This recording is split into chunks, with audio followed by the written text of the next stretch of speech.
there's a lot of people out there who play quote unquote standard, meaning that a 2/1 bid is not game forcing. It just shows 10 points.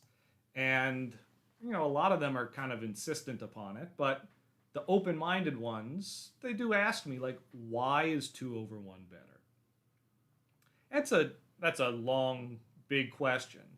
But the basic answer is that our modern bidding theory is based on the concept of keep the auction low with good hands and set a game force as early as you can to facilitate that.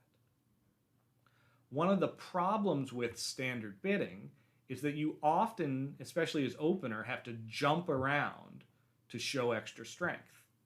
Let's say the auction starts one heart, two clubs.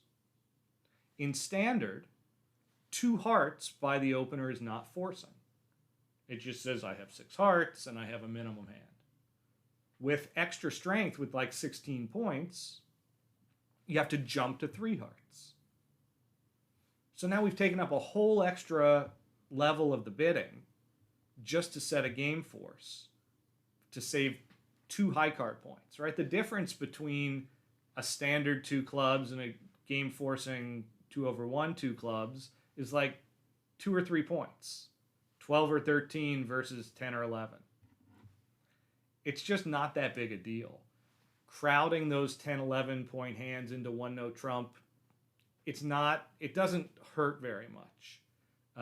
And the alternative that we gain with the game forcing 2/1 is just so great that it's once you start doing it and understand the theory and reasoning behind it, it becomes like a no-brainer. Like I can't imagine going back to anything else.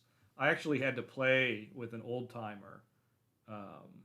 This was years ago, but he insisted on playing standard, and he insisted on 4 card majors too.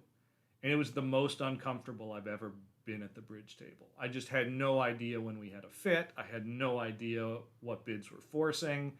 Now, part of that is my unfamiliarity with it, but I just think 2/1 makes life easier, and it makes it easier to bid, and you get to the right contract more often. That's a pretty good endorsement.